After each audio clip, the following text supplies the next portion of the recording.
So, how many wins can the Bears get this year?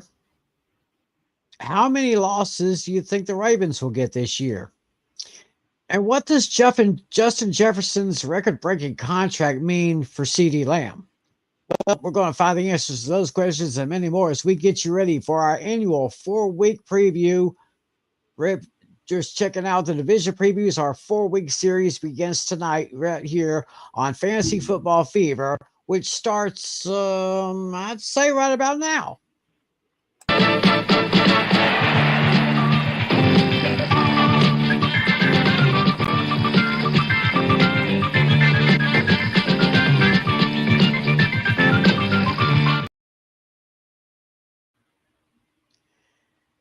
And hello again, everybody. Welcome to another edition of Fantasy Football Fever, wherever, however, and whenever you're watching. Thanks for making this part of your week.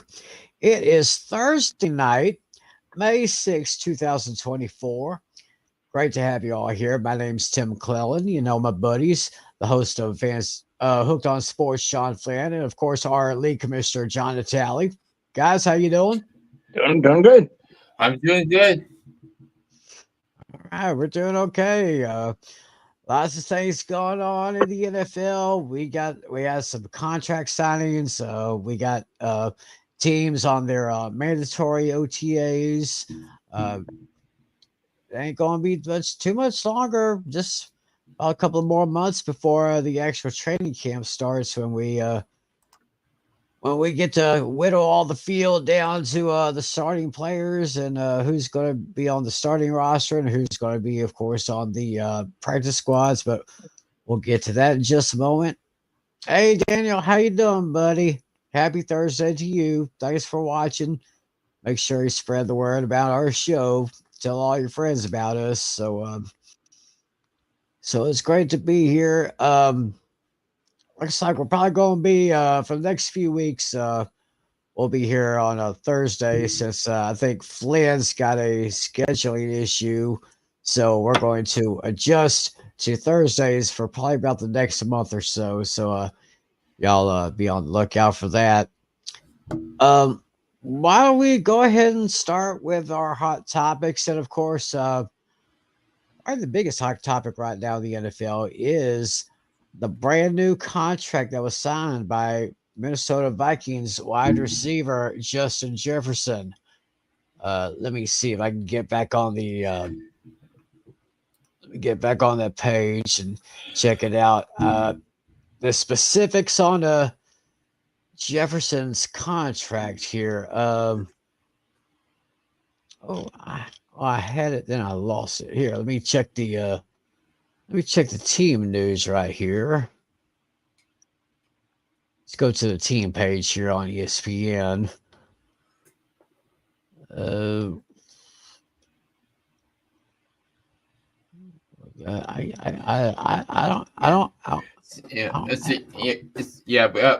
the contract goes. It's a 4-year, $140 million extension with up to $110 million guaranteed.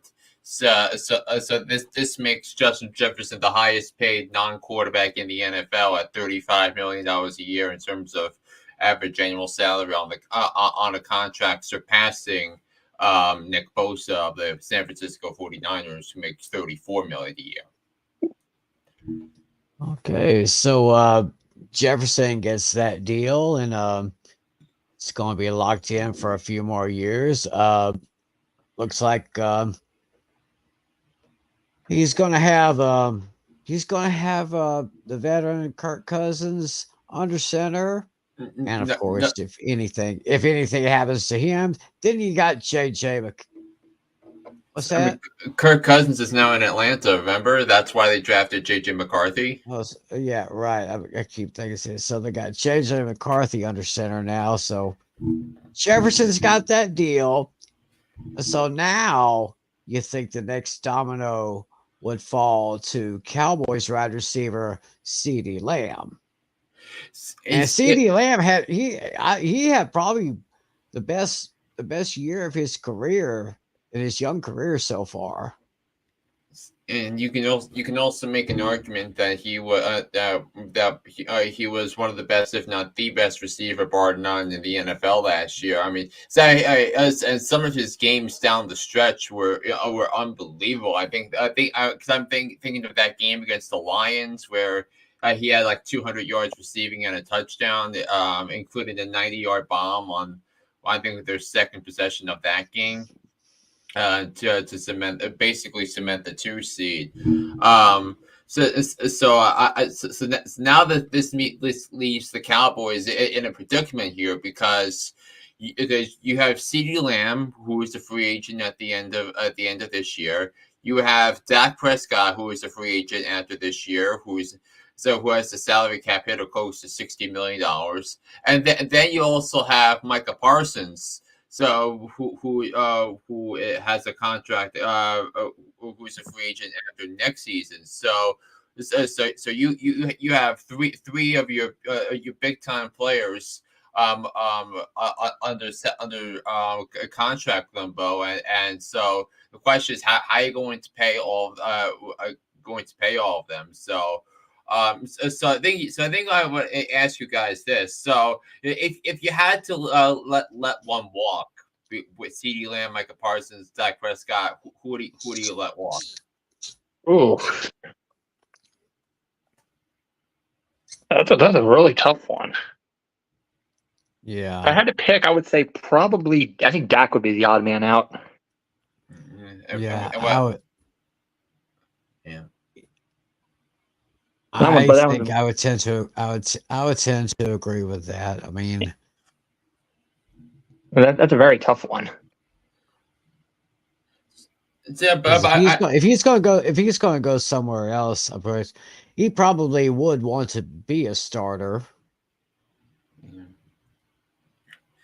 But to me, I don't want things to be complicated because the Dak Prescott just got embarrassed at home in a playoff game by Jordan Love and the Packers. Yeah, and he got thoroughly outplayed by a quarterback that everyone had written off before he even got there before he got the chance to be a full-time NFL starter, and not only did he got outplayed. He got his ass kicked in that wild card game, and so I think CeeDee Lamb, who I think is one of the best at his position. I think Micah Parsons, even though the Cowboys have had some drawback with some of his antics, but I still think he's going to get big money from Dallas regardless. So I think this is all about about Dak Prescott, who has a $60 million cap hit, and let's face it, Dak Prescott's numbers have been so good because he's been the beneficiary of an unbelievable supporting cast around him, whether it was the wide receivers, the offensive line, the tight end for the first part of his career, an all-pro running back.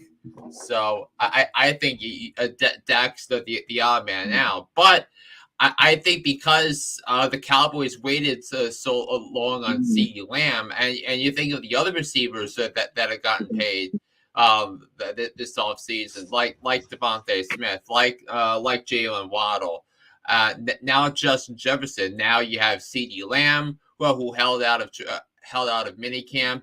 The same thing with Brandon Ayuk, who also held out of training camp because of a contract dispute and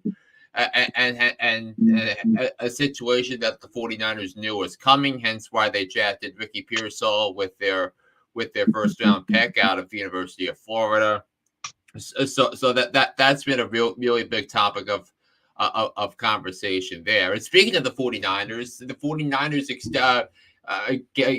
extended Christian McCaffrey for a 2-year, $19 million a year contract extension, extending his lead as the highest paid running back in the league on an annual basis.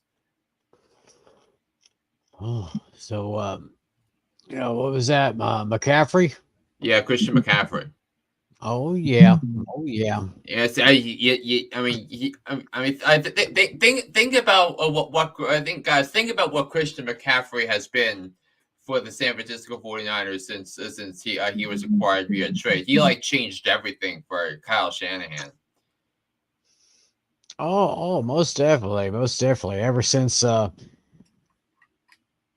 yeah, he was let go by Carolina, and he found a new home in San Francisco, and it looked like they just breathed new life into him. He is one of the best running backs. Probably, if he's not at the top, he's probably in the top three. I'm going to say top three right I mean, now. he's clearly number one, Timmy. What? There's no other choice. He is Mm. clearly number one. Number one. Okay. Well, I digress. I definitely, I'll agree with that. He is definitely one of the best. So to be able for them to keep him around for a few more years, that's a big plus for Kyle Shanahan and his boys. He's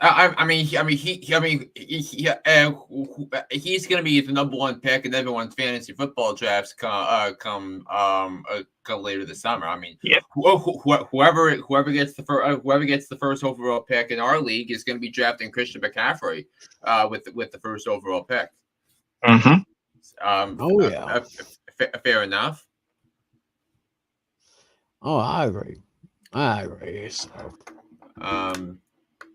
Yeah, and also another hot topic is also about the quarterbacks, some of the quarterback situations in terms of their contracts, and I think most especially is about the contract situation with Trevor Lawrence for the Jacksonville Jaguars. Now, Trevor Lawrence, of course, the Jaguars missed the playoffs last year. Trevor Lawrence got hurt in a Monday night game against the Bengals in week 13, and the Jags weren't the same team since he wasn't 100%. So, do we think Trevor Lawrence can get to that next level where he can play at a high level? Because it seems to me, and I think and some of the crazy, some of the most were some of the craziest, to me, the craziest comparison that I've seen with Trevor Lawrence has been that of Daniel Jones. Now, and I think you look at that from a statistical background. You have same completion percentage, same passer rating, same win loss record, and I think those are why those comparisons are made. But I think Trevor Lawrence has so much more of the talent to get there, and be a star quarterback. And also, you remember that Trevor Lawrence's first year in the league, he was the subject of of the Urban Meyer fiasco in Jacksonville, and it was so bad in Jacksonville that they had to that Urban Meyer didn't even get to finish his first season as an NFL coach, and he's never going to be a coach again. right. Yeah. Yeah, I cannot see Urban Meyer going back to the NFL ever again. Maybe I don't know if he goes back to college, or maybe if a coaching opportunity comes in, maybe the UFL or maybe the CFL. But The XFL. Also, so you know who was just named the UFL Coach of the Year? So speaking of old coaches, Timmy. Probably Bob Stoops for Arlington. I don't think it was him. I'm thinking former defensive coordinator. I think relatively recent defensive coordinator for the Cowboys.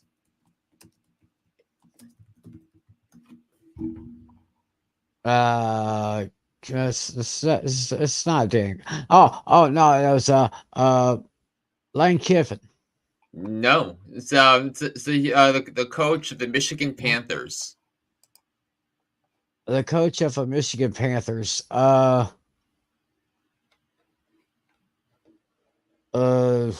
Who is it?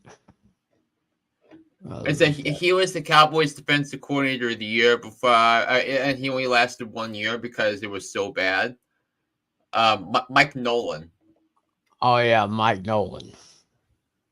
So maybe Urban Meyer might wind up in the UFL, but what am I to know about this? And then you also have that situation. You have the situation in Miami with Tua Tagovailoa that they talked about his contract extension talks, and Tua was around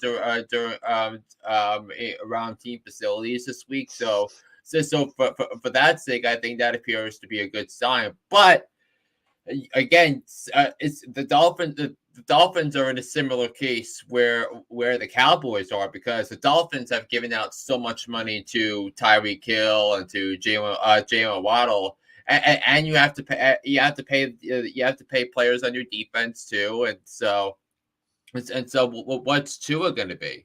I mean, Tua would not have the same.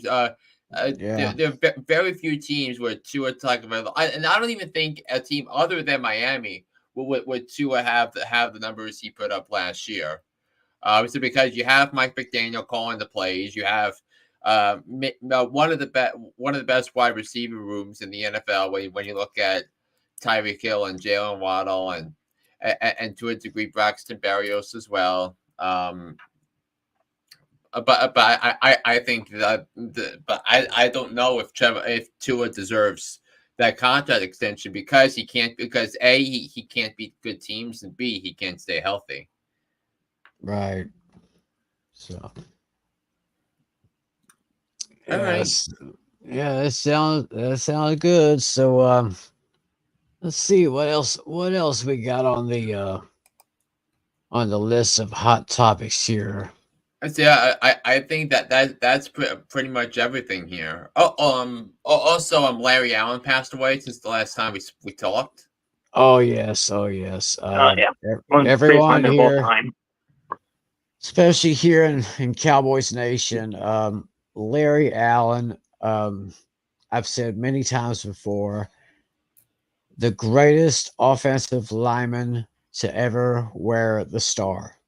I mean, 11 times he made the Pro Bowl. He's 6-time All-Pro, Super Bowl champion. He was a part of the All 1990s team and on the All 2000s team.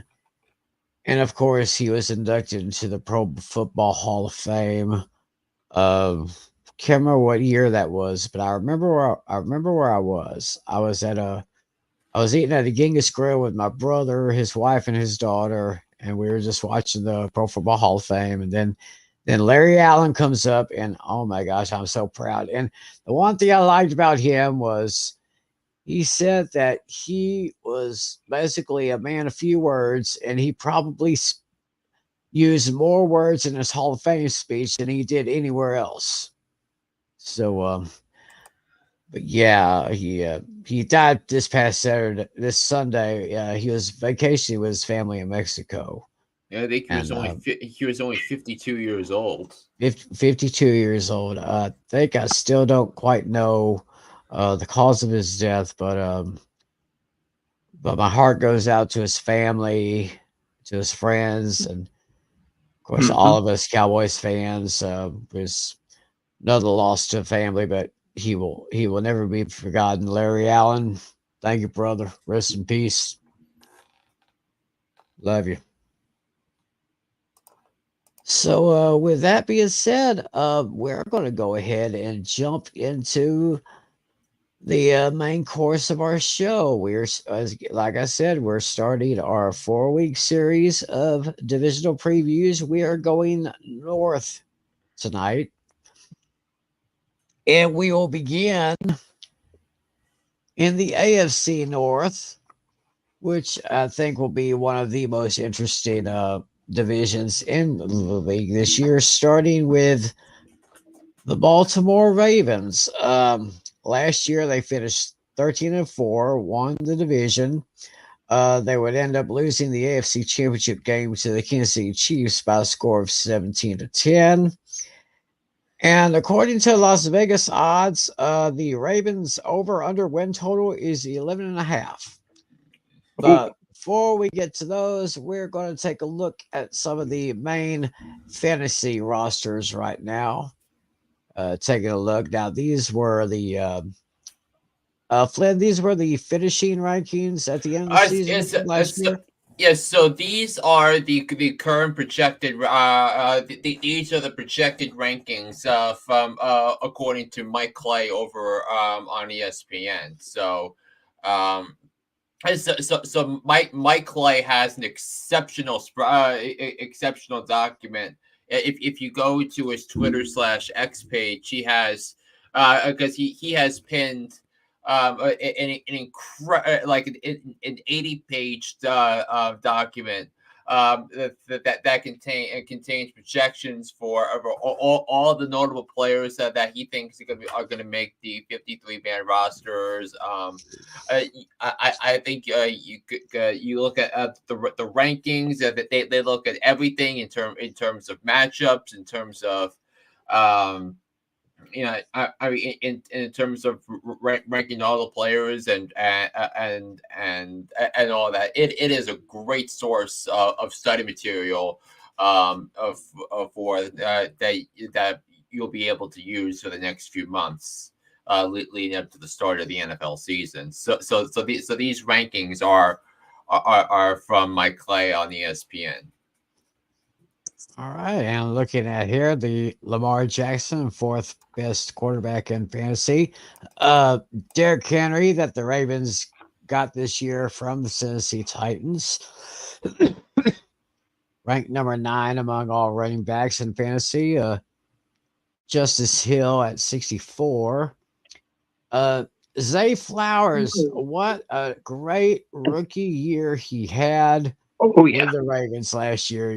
He's ranked 25th among all wide receivers in fantasy, and I expect a bigger year this year. Did he have Rashad?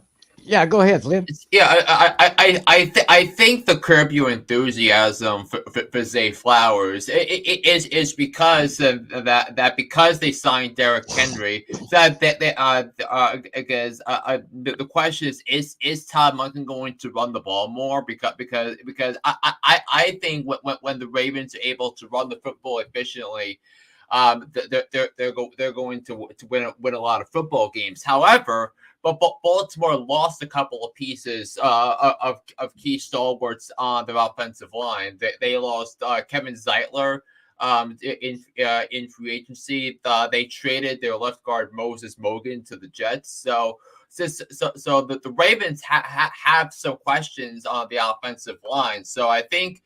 So that's kind of the Curb Your Enthusiasm when it comes to Zay Flowers because I think they're going to rely on Derrick Henry's power and strength to take the pressure off of Lamar Jackson. But again, something you always bring with the Cowboys, and I think it's applicable here. Say if you pay somebody, you can't pay someone else. So it's got to be a feel and give here when you look at it from the perspective of how the Ravens are constructed this year. Now,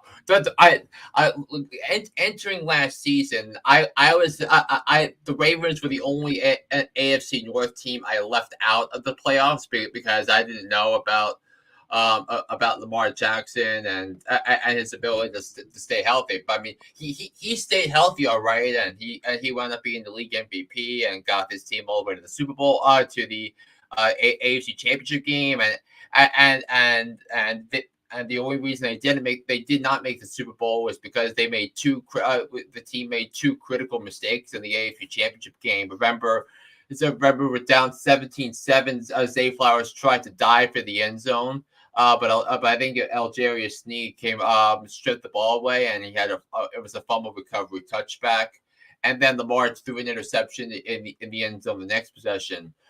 So those two critical mistakes for for a team that pretty much was the best team I saw all year up until the AFC Championship game. So I think that might be a curb your enthusiasm there. But if they do run the ball, I think that's going to be bad news for Nelson Aguilar. I think that's going to be bad news for Rashad Bateman, who will have their target numbers reduced a little bit.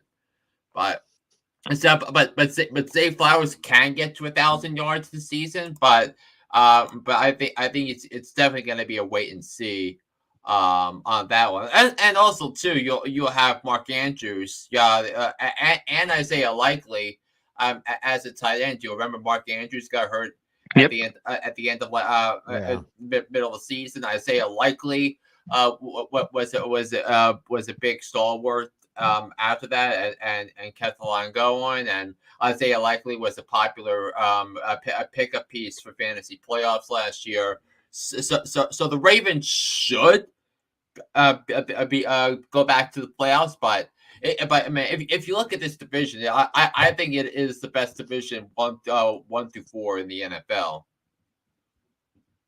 Oh yeah, definitely. And you see the Ravens defense at number 4 among fantasy defenses and special teams. I mean, their defense has pretty much been their hallmark ever since the days of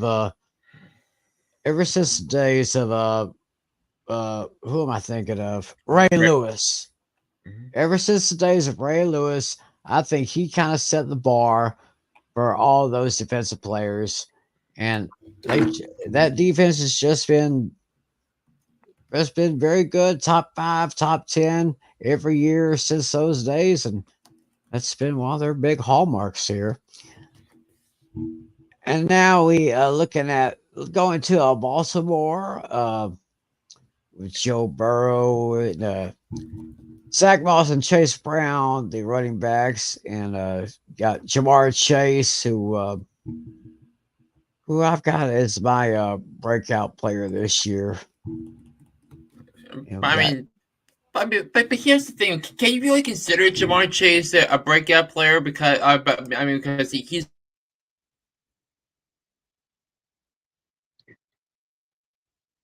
I don't know about him.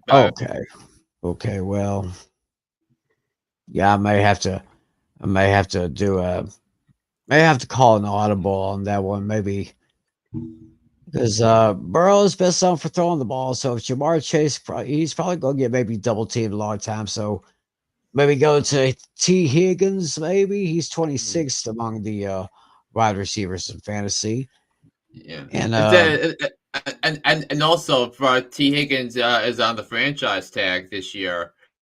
So he can theoretically not have, he can theoretically not report to training camp with consequences and fines. But I think I think the way the Bengals had this offseason, they really needed to fix a couple of things in terms of free agency. They brought in a couple of pieces to shore up their offensive line. I think they got depth on the offensive line with they drafted Demarius Mims with their first round pick this year. So and defensively, they have a couple of solid players in their secondary. I think Von Bell they got back. Jordan Battle had a nice rookie season last year. But the defensive line I like, the linebackers I like. For the Spangles team. So I think they're going to be a solid group this year defensively. Oh yeah, absolutely. I think so. Going over, staying in Ohio, going to Cleveland here. Deshaun Watson's back now. Nick Chubb looks like he's pretty much come back from his injury, even though Jerome Ford did quite well in his absence there. But it was that you see the defense, the Browns defense, special teams, tops in fantasy. That defense was pretty darn good this year behind Myles Garrett and those boys. It's and remember we're going by the projections for 2024. Because when you look at the Browns numbers last year on their defense special teams, they were somewhere in the middle because they didn't have like the big defensive touchdowns or the interceptions. They just made tackles when they had to. They were outstanding in coverage, and that's what enabled the Browns to be so good. And Jim Schwartz, the defensive coordinator, the assistant, reigning assistant coach of the year, so was able to unleash some of it, some of what he loves to do. So I think that's going to be something. But I think the ultimate wild card in the NFL this year. And I think that this might be the one player that might dictate how things go in terms of the AFC North race, in terms of who you're thinking of when you look at the wild cards in the AFC. And it's not going to be easy to make the playoffs in the AFC this year because I think you have about 10, 11 outstanding teams, and 3 or 4 of them are going to miss the playoffs. It's very Deshaun Watson had a shoulder issue last year. And so, is he gonna be able to be come back to form? Is he gonna be able to play at a high level? And look, I think he can. So that's why I think the Browns are going back to the playoffs because you have that, and the roster is exceptional when you look at the offensive line, which ranks I believe the second best in the league. So. I think I'm going to stress the positives here when you look at it for the Cleveland Browns. I also think a winner is Jerry Jeudy, who is projected as the 50th ranked wide receiver going into the upcoming season, and having Cooper and Jeudy together, I think 2 Alabama wide receivers, by the way. I think is going to pay dividends for Deshaun Watson if he wants to throw the ball off. 2 solid, talented options at the wide receiver position. Oh, yeah, that looks like a pretty good 2-headed monster that they could have right there at the White House. Very, very nice here. Very underrated. I'll put it that way. Underrated. Okay, I'll go by that. And then we go to Pittsburgh, where right now Russell Wilson is projected at 30. But of course, breathing down his throat is, of course, the former Bears quarterback Justin Fields coming in. So there'll be a nice little battle during the training camps. Looks like some mid to lower level numbers. But I'm starting to see George. I kind of see George Pickens having another great year with a real gunslinger like Russell Wilson. And the Steeler defense and special teams projected at number 5. So I think like we said last week, this could very well be Mike Tomlin's final year as head coach. So hopefully he can leave the Steelers going out on a blaze of glory. But it's going to be very, very interesting when you got the offensive line, the defense for Cleveland, and the offense for Cincinnati. Of course, the Ravens defense. This is going, like I said, this probably be the most entertaining division in the league. Oh yeah, definitely. Yeah, and also I think, and I think a couple of things that I really need to stress is that the Steelers I thought were able to get a steal in free agency because they signed Patrick Queen away from the Ravens, and Patrick Queen is in my opinion, is one of the 10 best linebackers in the league. And now you have him in a linebacker core that includes Alex Highsmith and T.J. Watt. Now you have Patrick Queen in there. Also, not to mention the growth of Joey Porter Jr., Minka Fitzpatrick in the secondary, and Cam Sutton as a nickelback. So this Steelers defense is going to be loaded this year, and then.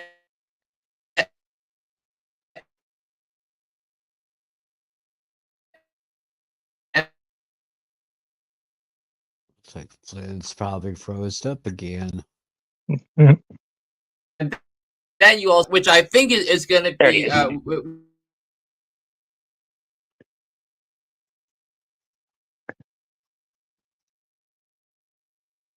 Oh, I think he is frozen up.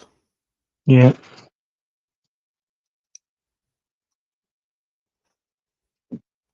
Uh-oh. Yeah.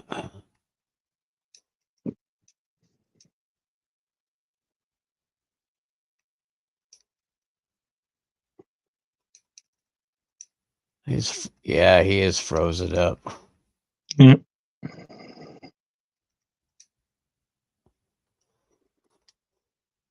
All right. Well, I guess while we're waiting on I guess we're waiting on Flynn to come back. Of course, we were mentioning the Bengals a bit, and Dashy, our buddy Dashy, how you doing? Says we did address our offensive line, but we need some more pieces. Oh, yeah. Yeah, I can agree with that. So we'll Oh, just have probably to. could use a replacement for Tyler Boyd. He was a kind of a little bit of a big loss there.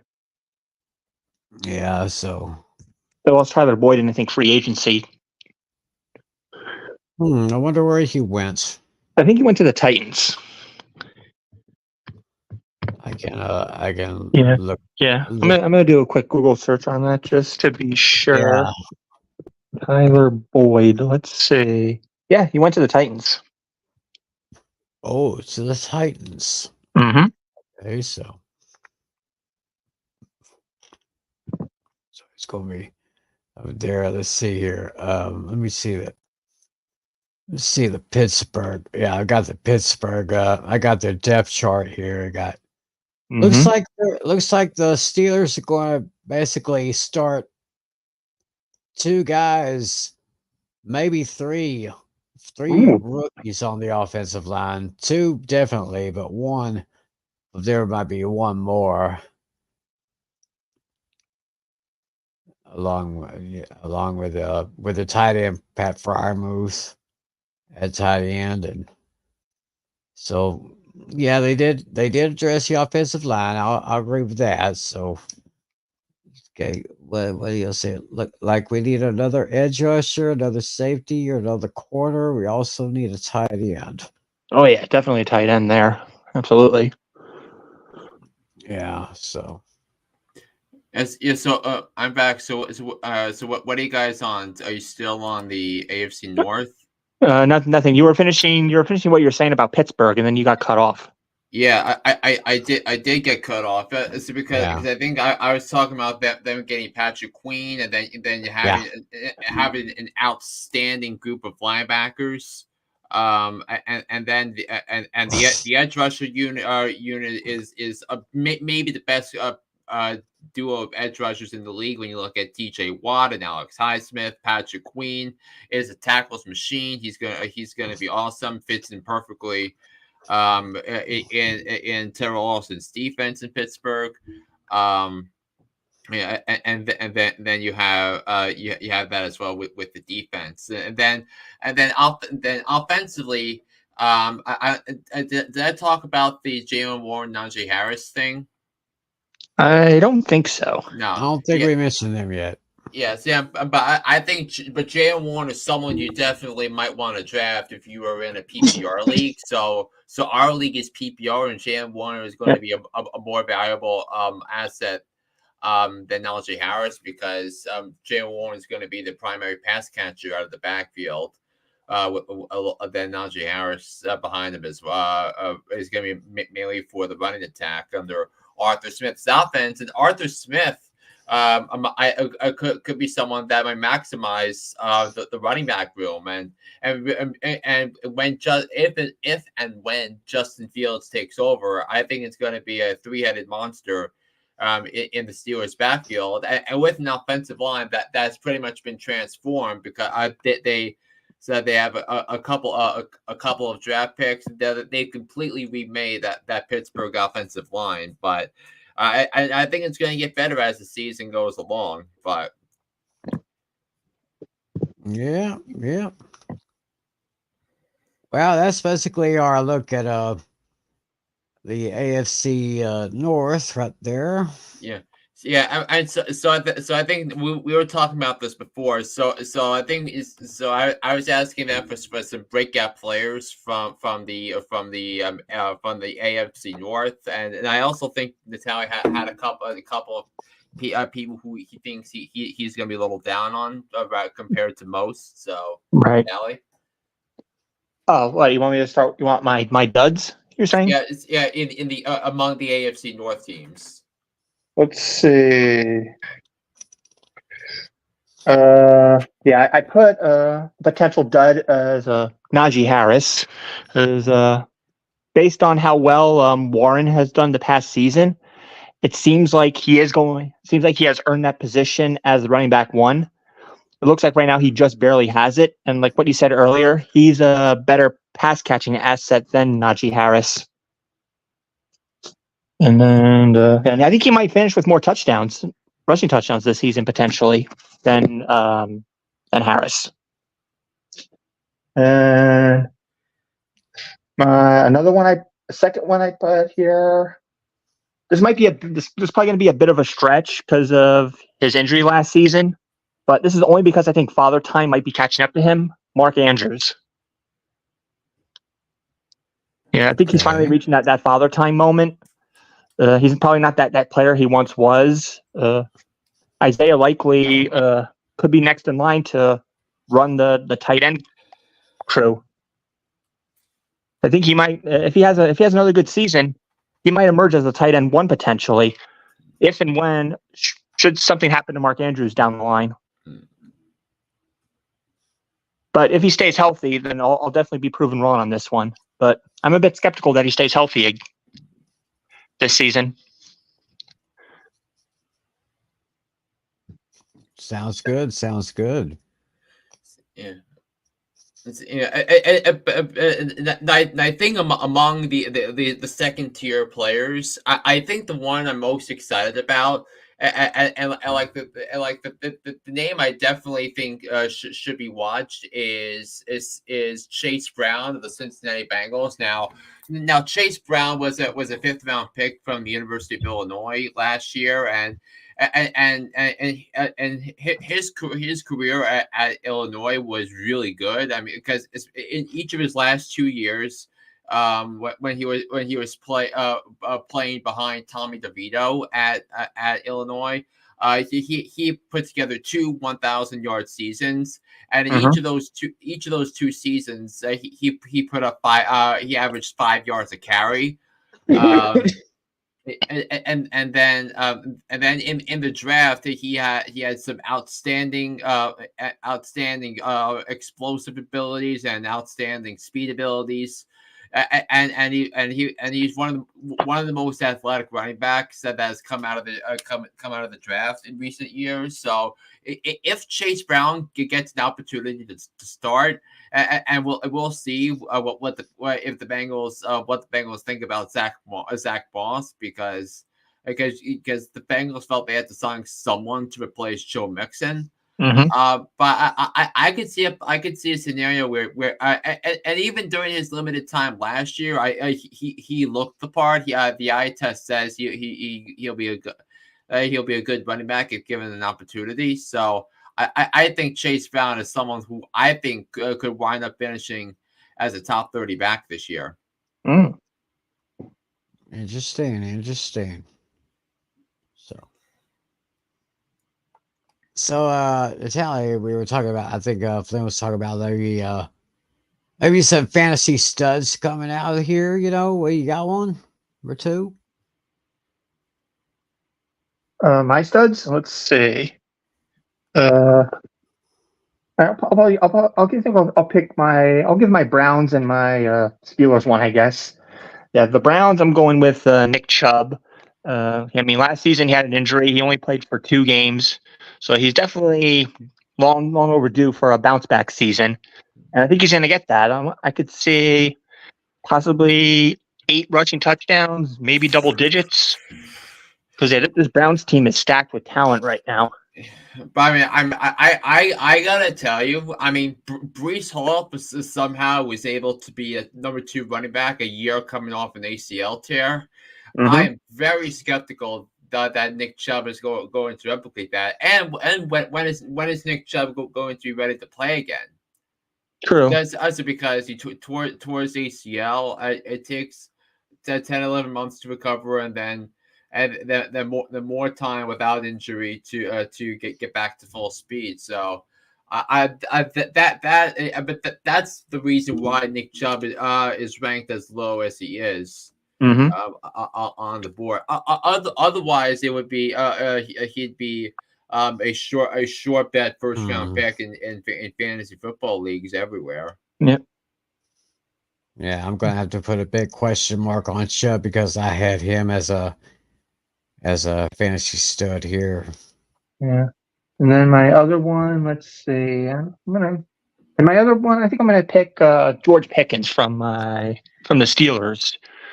Yeah, now that Deontay Johnson's loaned out of the picture, he's definitely earned his due as the number 1 receiver. He's probably the best bet out of these 3 to catch like potential Hail Mary passes, possible game-winning touchdowns here and there.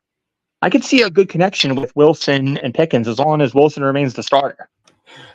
And I wonder what the role is going to be about the other Wilson, Roman Wilson. That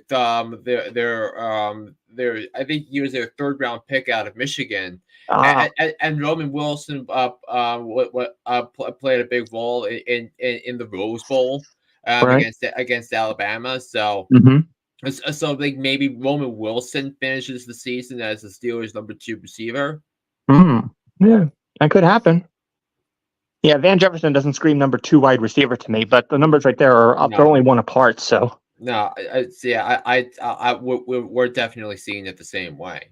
Yeah, definitely. So last year, look this up here. George Pickens last year got 63 receptions out of 106 targets, got 1,140 yards and 5 touchdowns. So I could see those numbers going slightly up. Maybe I could see him maybe scoring maybe at least 10 touchdowns this year.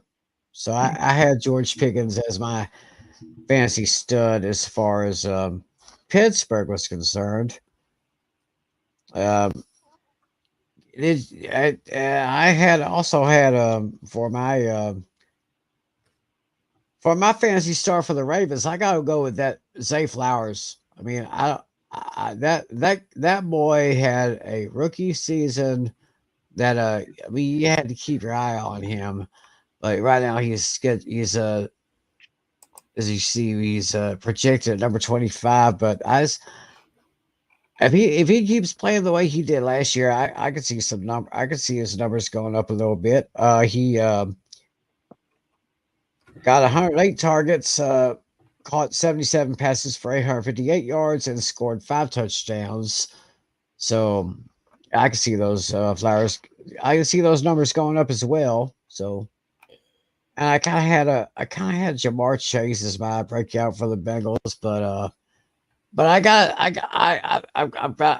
I think now looking at it as he's already a top wide receiver in the league, I'm kind of gonna slide for Tee Higgins maybe.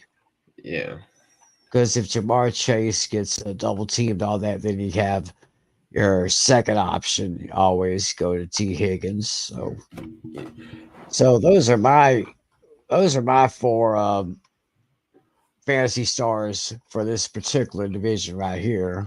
Yeah, but I do think what's going to be interesting for all these teams is that when you look at the schedule right here, that take a look at the second half of the season. of all the divisional games where they have to play against each other. So that's because I think the first divisional matchup for anybody is takes place between the Bengals and the Browns in Week 7.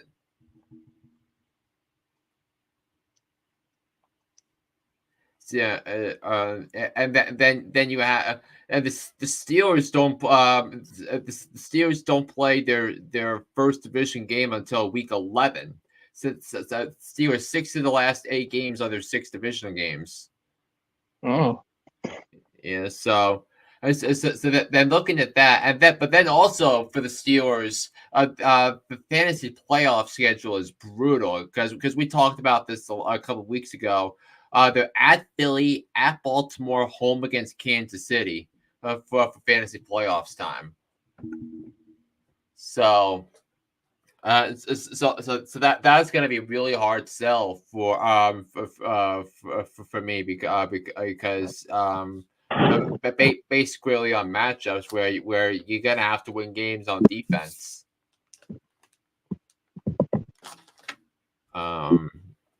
And then as far as the Browns, I'm concerned. The Browns have a pretty favorable schedule.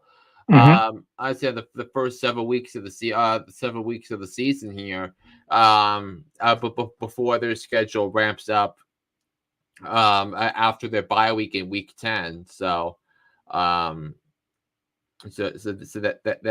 you have that. Since Cincinnati, I think is going to be on a similar boat, and then Baltimore. So that if the Ravens do play in a shootout with the Texans on Christmas, I think that would make their fantasy playoff schedule for their players a lot easier. Oh yeah. So that's because Week 15 they're at the Giants with coming off their bye week. So you figure that, especially considering that Lamar Jackson's only loss to an NFC opponent in his career has been against was the Giants, right? In Week 6 of 2022. So you think he's going to try to avenge that, and then Pittsburgh, where he might try to run wild, and then after that again.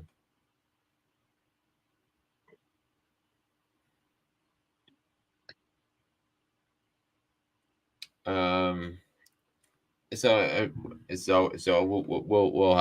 we'll take a look at that as we come along here. Yeah. Kansas City. I'm gonna put that as a loss. But as a loss against Kansas City. Kansas City got them, but I can see them beating Vegas. Yeah, I actually do see them beating my Cowboys in Week 3. See my Buffalo. Okay.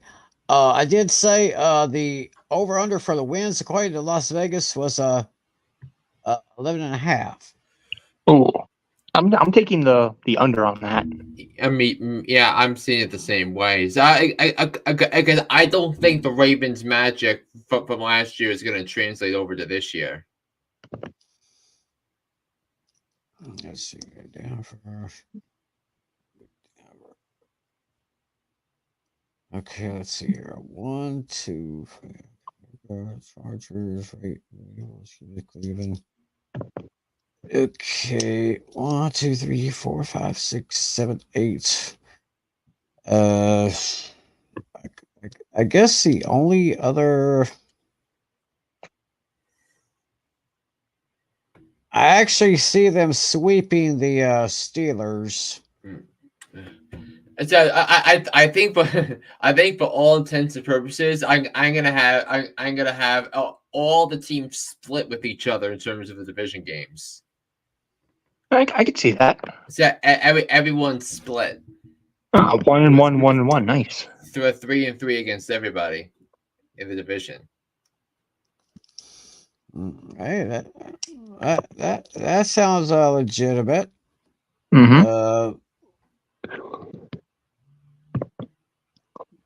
Yeah, that's the wrong one there. I could probably see the Ravens losing at Cincinnati, but winning at home. They'll win at home against Cleveland. They'll probably lose against CJ Stroud and the Texans. And then at Cleveland, they'll probably lose there. And then Philadelphia. Philadelphia is going to be just a little bit too much for them on December 1st. And I see I'll give them a win against the LA Chargers. So I got 1, 2, 3, 4, 5, 6, 7, 8, 9, 10, 11, 12. I'm just going a little bit over. Yes, so you're taking the over on the Ravens, while both of us are going with the under. So I think for time purposes, Timmy, what are the over unders for the other three teams? Okay, let's see, I got them right here. Over under for Cleveland 8.5. I'm taking the over. That's the over. I mean the Browns have 3 of the 4 things that I look for on winning teams. Great coaching, great offensive line, great defense. The quarterback, I think the quarterback might overperform as well. So I'm definitely taking the over for the Cleveland Browns. Oh yeah. Okay. For the Steelers, the over under is 8.5. I'm leaning towards the over on that one, but barely. I think that the non-division schedule will get them over. Yeah, I'll take the over on that one. And Cincinnati, they have them at 10.5. I'm going to take the under. I'm taking the over. Because I think when Joe Burrow is healthy, he's the best quarterback in the division. Yeah, especially when he goes to well, I like to call it Burrowhead Stadium, if you know what I mean. Yeah. I mean, you can't call Burrowhead when he's only beaten Mahomes once there. Oh, well, only been once. So yeah. So I guess we're going a little bit going over on the Baltimore Ravens, not by much. Cleveland will be over, but thanks to the defense, it'll be the defense for the Ravens and the Browns, and probably the offense will probably carry Pittsburgh and Cincinnati. Yep. So this will be probably the most interesting division to watch in the NFL in the 2024 season. So now we switch over to the NFC North, or as the great Chris Berman used to always call it, the NFC Norris Division. And you see, here, let me expand my picture here so I can get a good look. There's starting in Chicago with Caleb Williams, their top draft pick, already projected at 17, with a DJ Moore at 19, Keenan Allen 32, and the rookie Rome Odunze at 46 right now. But I've got Rome Odunze. Definitely keep your eye on Rome Odunze this season, especially because Keenan Allen has had injury problems his entire career. So, I think Rome Odunze, I mean, if Keenan Allen gets hurt, is going to be the number 2 receiver, and both he and Caleb Williams are going to have this unbelievable rapport together on the Shane Waldron's offense. So I could see Rome Odunze. And Odunze is a more polished NFL receiver than most of the draft. That there were some people that argued he was the number 2 wide receiver in this year's draft. So I think this is a big thing here for Chicago. Yeah, I mean, Keenan Allen is. I say Allen's better days have pretty much gone ever since he left San Diego / Los Angeles. But I digress. Cole Kmet still a good tight end with the Bears. They have projected number 2 defense, number 11 offensive lines. So the combination of Williams and Odunze, that could be a lot of flash and a lot of could be they could be a little bit of sizzle and a whole lot of substance right there. Oh yeah. And also, Cole Kmet gets hurt. If Cole Kmet is hurt for any time, Gerald Everett's the backup. Mm-hmm. Oh yeah. Don't forget about him there. Over to Detroit, the defending division champions. Looks like Jared Goff is back. Jahmyr Gibbs, David Montgomery, the backs. Amon-Ra St. Brown, ever since he came to the league, he's been nothing but a stud. And also, Amon-Ra St. Brown, another receiver that got a big contract extension this offseason, and deservedly so. Oh yes, get that money. And Sam Laporta, what does he do for an encore after his great rookie year he had? Had him on my fantasy in about a couple of my fantasy leagues, and he really came through for me. Mm-hmm. Yes, and you figure that. Yep, and you figure that Jahmyr Gibbs and Amon-Ra St. Brown are going to be off everyone's draft boards and fantasy by the end of their round 2s. Oh, I can see that. And all of them going to be lined up behind what is projected to be the top offensive line in the NFL in fantasy numbers. Yes, and adding Kevin Zeitler on top of what they already have, that makes the Lions the best offensive line in the NFL. And as much as I like Cleveland's O-line, I just think it's Detroit's the best by a mile. Oh yeah, definitely. So it says so you figure that they're gonna run the ball. I think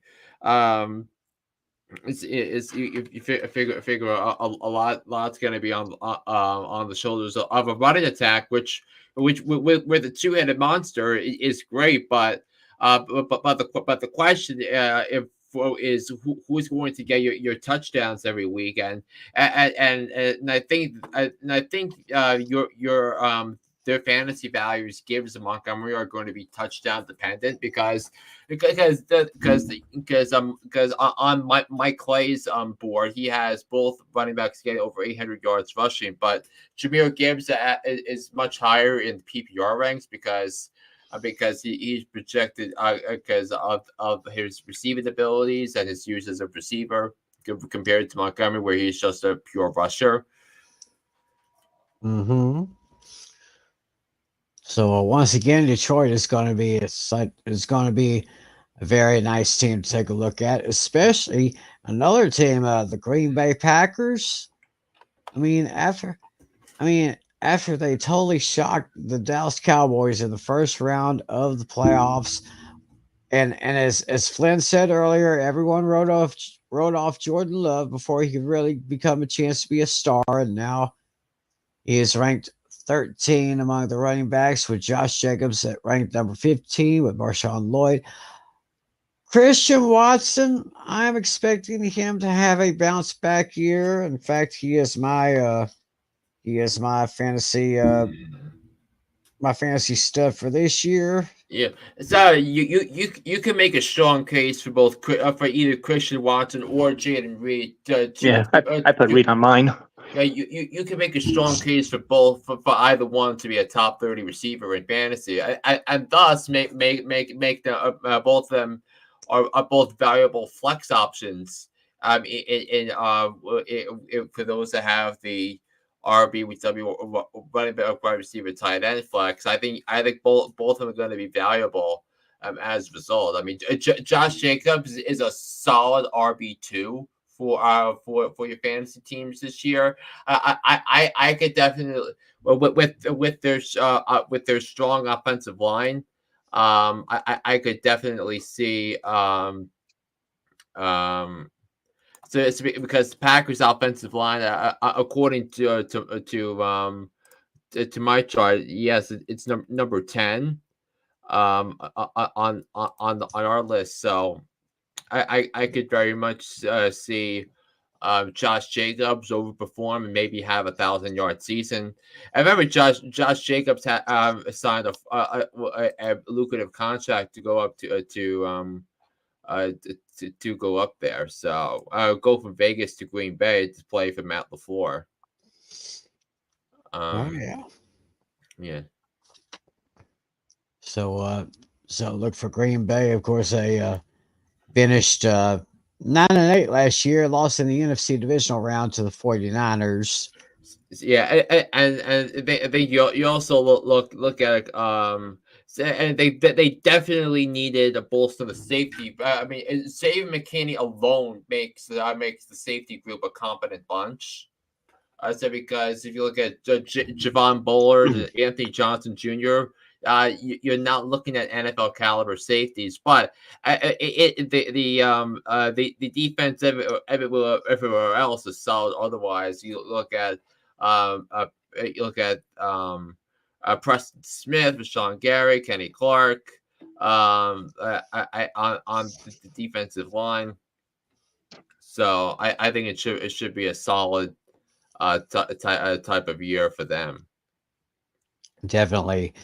And of course, one team that I've got my eyes on for the NFC North is the Minnesota Vikings with their rookie quarterback J.J. McCarthy,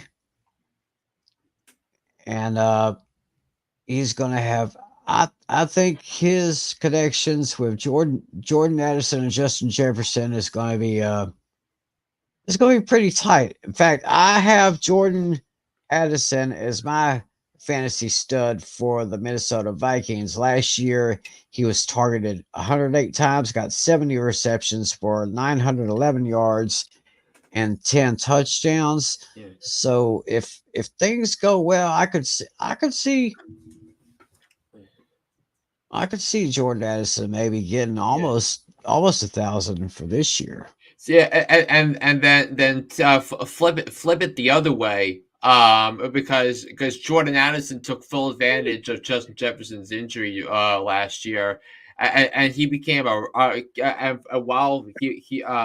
Jefferson was out, he was a solid wide receiver too, solid top 11 to 20 wide receiver during the time he was out. So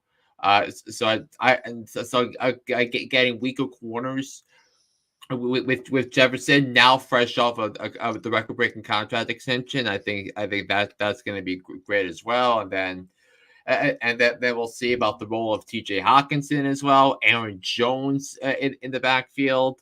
So I think that this could be an interesting offense, but we have to see about the quarterback.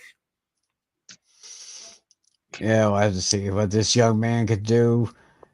He can do as well as he did in college. I think Minnesota could be a good contender, but right now, I'm kind of looking at basically the Lions and the Packers to maybe fight it out neck and neck for the division, and then maybe the Bears and Vikings kind of fight it out to see who will finish third. But this might be just about as interesting as the AFC North.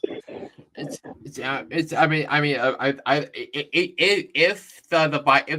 JJ McCarthy plays well, there'll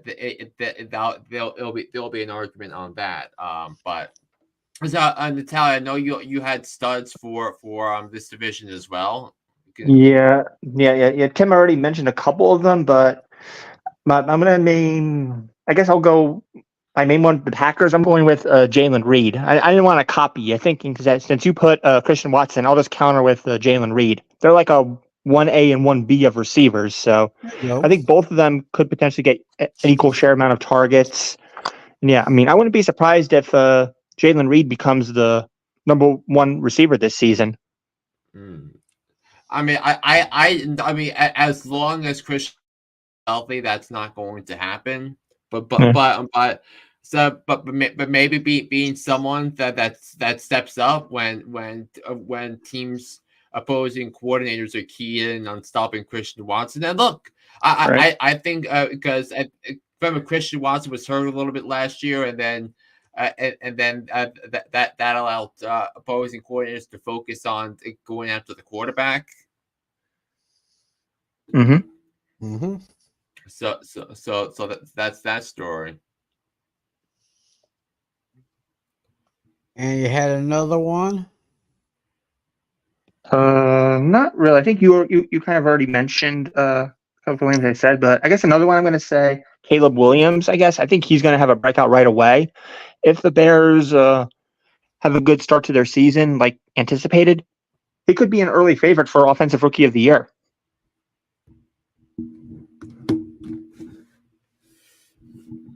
Yeah, you have so many good candidates for Offensive Rookie of the Year this year. I mean, considering that the first 14 picks of the draft were all offense, with the quarterbacks, with the three receivers, with the tackles.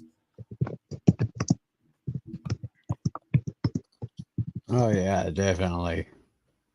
And like, did you have duds as well?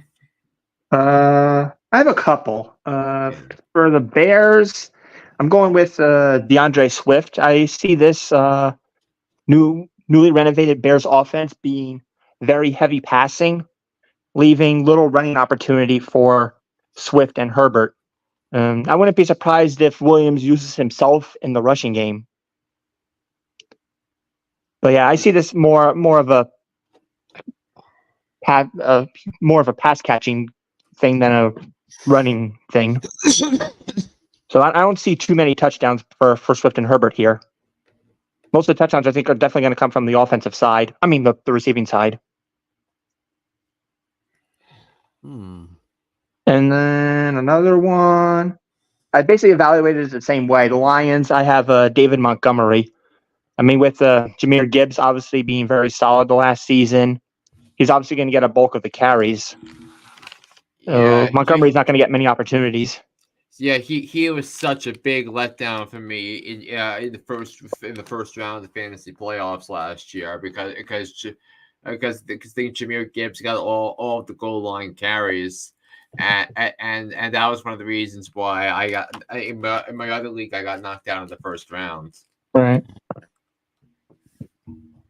Yeah. So that's basically the look at basically your starters and the main rosters for the NFC North right there. Moving on to the schedules here. Yes. So do we have? Let's go with overs unders for everybody, and then looking at some of the strengths of the weaknesses and the tough parts of the schedule. I think because I think the Bears got off pretty easily with the first part of their schedule. So I think you could really see some good performances from Caleb Williams early on. And then things going to turn a little tougher for them when we get to playoffs, because I mean in the run up to the playoffs and into the playoffs, because they play the Vikings and Lions 4 times in a 5-week span. Then they have a 4:25 road game against the 49ers, and they have a game against Seattle in the cold and windy Chicago on a short week. So that's going to be a tough playoff schedule for the Bears offensive players. Well, according to Las Vegas, the over/under for win totals for the Bears 8.5. I'm going higher. I'm gonna go high. I think this is a 9-win team right now. Yeah, I'm gonna go 10, just a little bit higher. Yeah. Looking at the Lions, I think that I think that they have a favorable part of their schedule towards the middle. I think the first half of their schedule is more favorable than the second half of the schedule. Especially week 16 and 17. They're at Chicago and then at San Francisco, and that week 17 game with Lions and the 49ers is the Monday night game of that week. And there's going to be a lot of fantasy championships riding on that game.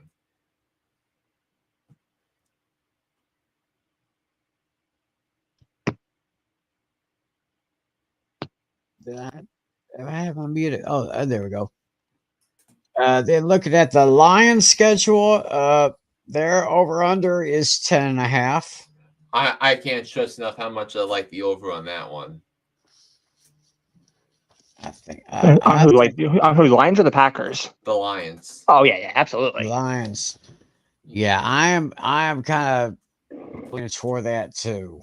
I mean, the Lions are on my short list of teams that can go to the Super Bowl this year.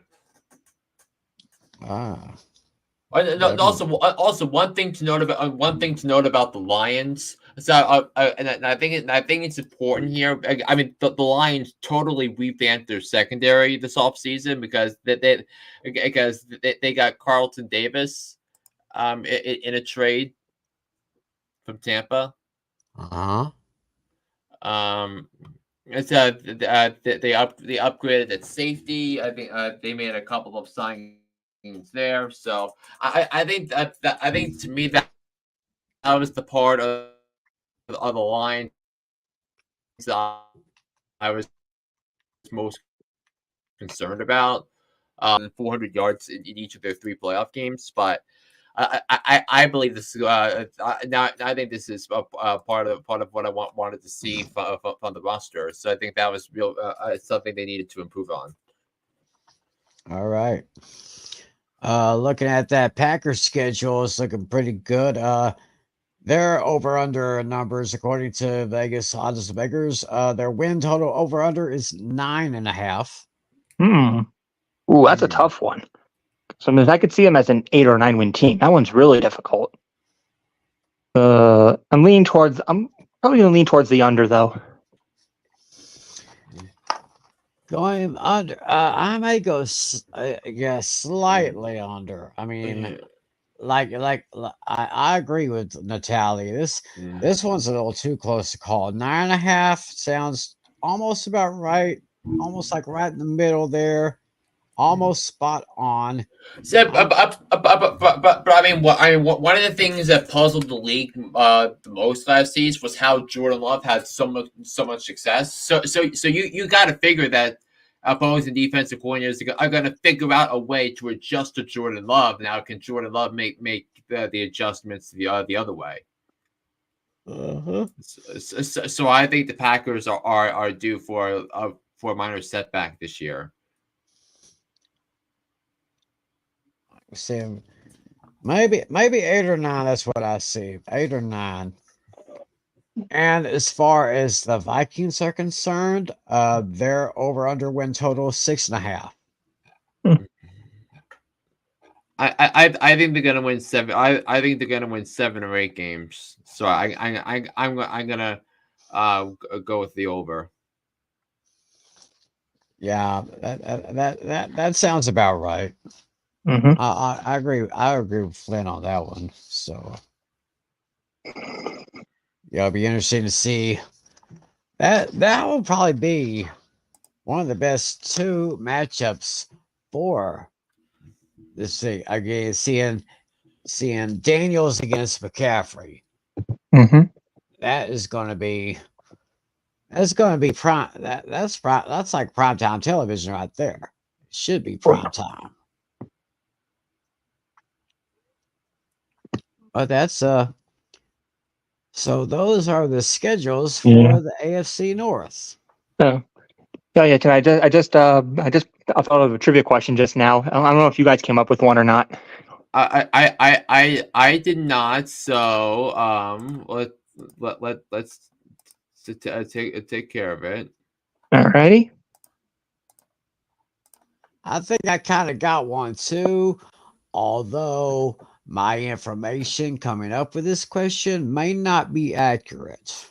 No worries. We'll figure it out. Yeah, Right. yeah, I do have mine ready. I counted everything just now just to be sure, but yeah, I have mine set. All right, go. All right.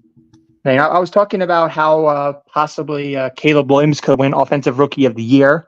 Well, mine is going to be Offensive Rookie of the Year related. It's not going to pertain to a player specifically, but I'm just simply want you guys to take a guess on which team has had the most Offensive Rookie of the Year award winners. One team has had 5 Rookie of the Year award winners for offense. Which team is that?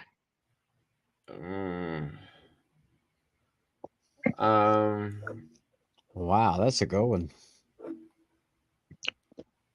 Yeah, we had a couple people with 4, but one has 5. All right, giving them the most. Okay, so I'm trying to think what Giants players because I know Odell and Saquon both won Offensive Rookie of the Year. So did anyone else on the Giants win Offensive Rookie of the Year? Right. Rodney Hampton, maybe did he win in '89 or '90? No, well, I'll tell you this: Rodney Hampton is not on the list. I'll help you out there. The 2 names you said for the Giants, those are the only 2 names. Oh, well, that explains it. I think I know the team. Okay, you have a team. All right. Okay. All right. So yeah. Tim said it first. So go ahead, Tim. You name your team first. I'm going to take a guess because I think I know there's at least 2 guys that have been on this team that had great rookie years. Uh-huh. I'm going to say Carolina Panthers. Going with the Carolina Panthers. Okay. Flynn, who's your team going to be? Panthers have only been around for 30 years, Timmy.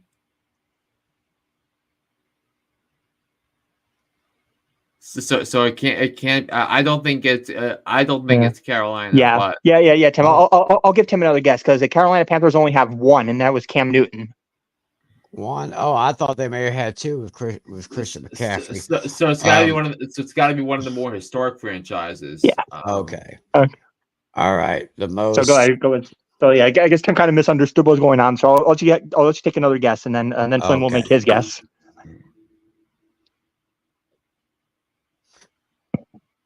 Okay, this may sound like an obvious one, but I'm going to go Pittsburgh Steelers. Okay, you're going to take the Pittsburgh Steelers, all right. And Flynn, who are you going to take? I'm going to take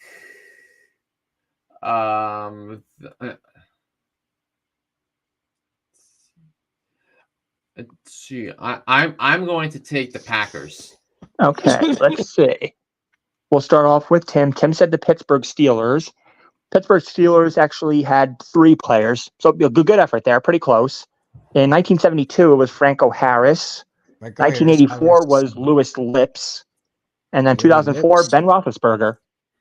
Big Ben. Okay. All right, Flynn went with the Green Bay Packers. Oh, yuck. Green Bay Packers actually only had 2. Oh. 1971, John Brockington. And 2013, Eddie Lacy. Oh my gosh! Whatever happened with goodness? The answer we were looking for to this one, the Minnesota Vikings. They had 5. Oh, their line was Vikings. 1973, Chuck Foreman. 1976, Sammy White. 1988, Randy Moss. So yeah, 1998, Randy Moss. 2007, Adrian Peterson. And 2009, Percy Harvin. Wow. Yeah, a couple teams had 4. The Detroit Lions had 4. Tim, your Dallas Cowboys had 4. Okay, let me see if I have to go. Roger Staubach. Oh, he's not on there. Oh, Tony Dorsett. Correct. 1977. That's one. Can you get the other three? I know one of the others. Dak Prescott. That's two. Tony Dorsett. Now we just need the first one and the third one. Oh, the first one and third one. Okay, so Bob Lilly. No. So I got the second and the fourth one. I need the first and the third one. Yeah. So between Dorsett and Dak Prescott, Micah Parsons. Defense. That's defense. Oh, we're doing offense. Defense. Yeah. Going offense. Okay. Oh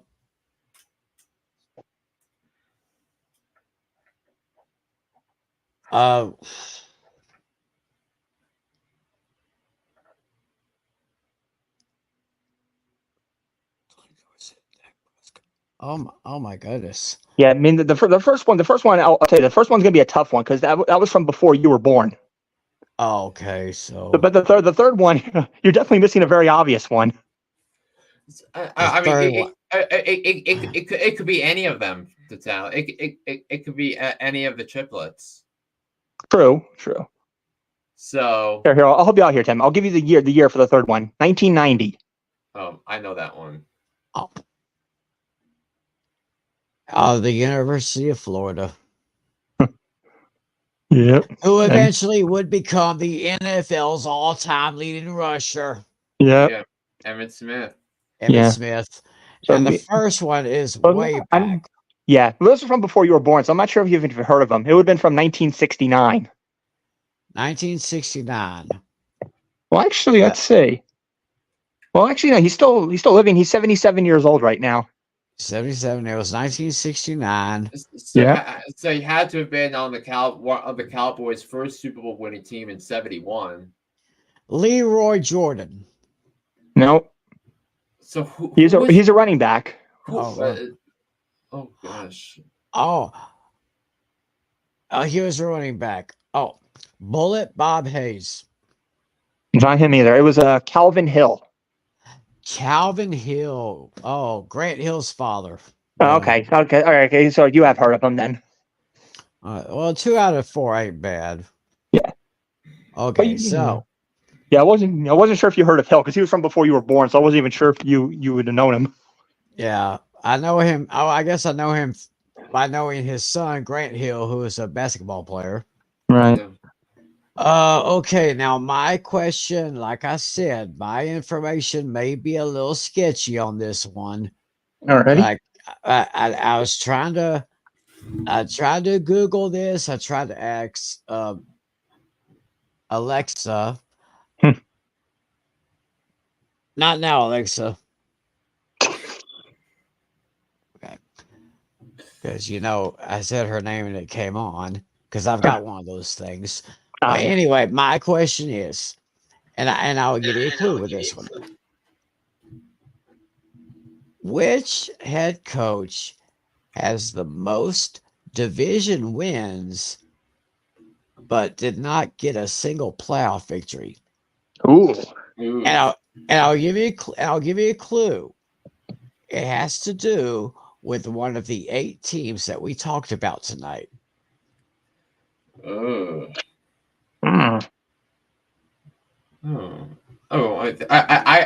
I think I've got this. So, all right, let's see what Natalie says. Hold your answer, Flynn. Let's see if Natalie can get this one. Jeez, I'm honestly stumped. Wait, you said it was the most wins without a what now?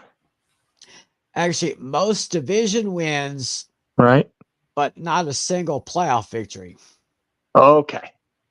Now I would have said Tomlin, but I'm pretty sure he has playoff victories. So, I think yeah. You got me on this one. Let's hear what Flynn has to say. No, let's see what you have to say. I got nothing. I mean, I was going to say Tomlin, but I'm pretty sure that's wrong. Well, I'll tell you right now, it is not Tomlin. Yeah. Because Tomlin won a freaking Super Bowl. Yeah. So I knew that can't be right. I'm not good with coaches. That's the problem. So unfortunately, for Flynn, I have to give you. For Natalie, yeah. I'm sorry, buddy, but I award yeah. you no points, and may God have mercy on your soul. Yeah. Okay, so Natalie really doesn't. You don't really have another answer. I can't come up with anything. I'm trying to narrow down the coaches in my head. I mean, I feel like it has to be a past coach. It was a coach that lasted way too long at his job. Oh, wait a minute. Right. I just had something. I lost it. I lost it. I feel like I have a name. It feels obvious, but I can't pull it out. Natalie, you are going to kick yourself because I think that Flynn has got it on this one. I don't think I could stump Flynn on this one. Flynn, who is that head coach? I believe it's Marvin Lewis. Oh, hallelujah! Holy shit! Where's the Tylenol? That's right. It was. I think I saw Marvin Lewis. He won 4 division titles with the Bengals. He went to the playoffs 7 times, but of course, 7 times he got stopped right at the first round. Wow. So, and the last one was the most infamous one because of the late hit on by Vontaze Burfict on Antonio Brown at the end of the 2015 game, which allowed the Steelers to kick the winning field goal. Mm-hmm. Yeah. So, like I said, my information may not be right on that one because, like I said, 4 division titles, but no playoff victories. I don't know if there's any more who had more wins than Lewis and not get a playoff victory. Anyone watching out there, leave a comment in the comment section below. If I'm wrong, then I'll admit it. But as far as I know, it was Marvin Lewis. So, and yeah, he definitely stayed too long. Yeah. I mean, he should have been fired after that loss to the Steelers. All right. Yeah, but I guess Mike Brown was he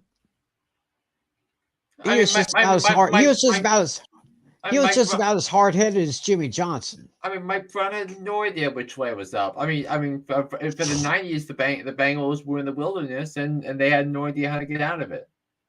No, they didn't. Oh well. Oh, Tim, before we go, I got to reveal one thing. I did a thing the other day. Lucas emailed me. I got to show this. The countdown is on.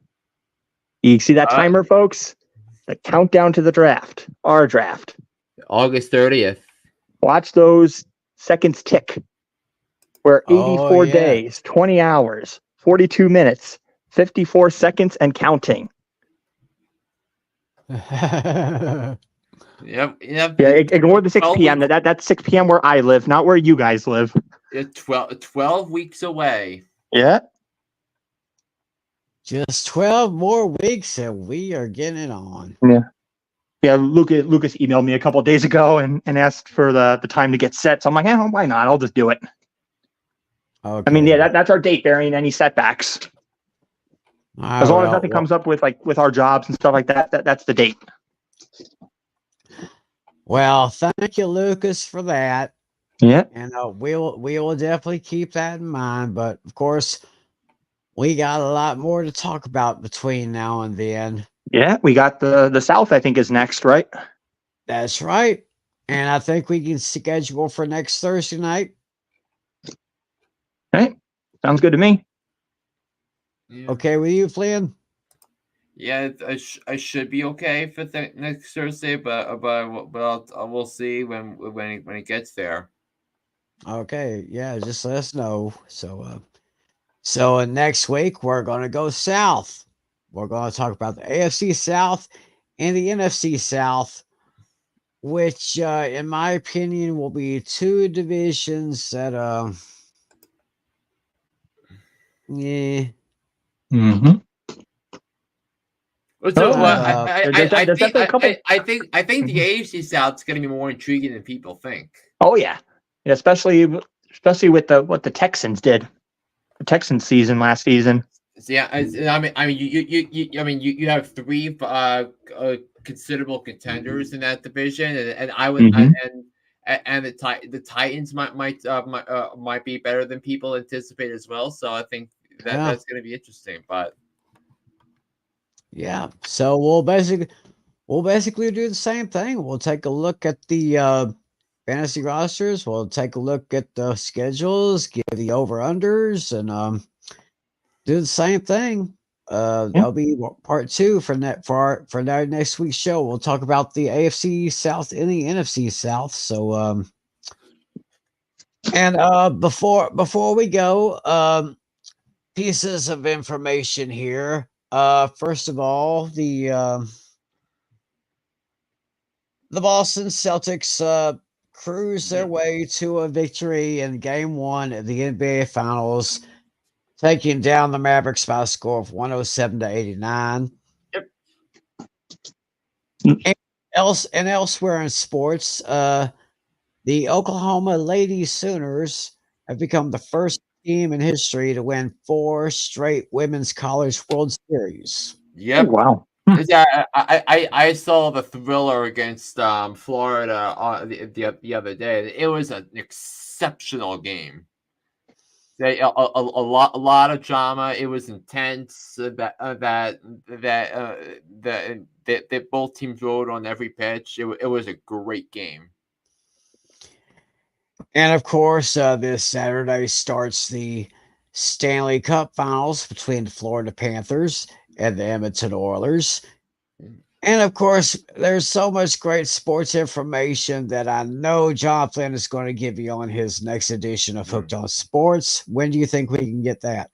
So this week's episode came out on Tuesday. So I talked about the starts for the Yankees and the Phillies.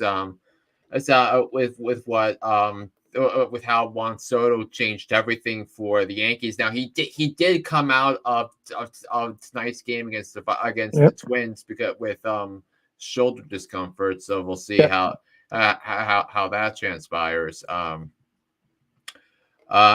also talked about Kylian Mbappe good signing with the European champions. Real Madrid. He always wanted to play for Real Madrid, and now he goes to the evil empire of club soccer.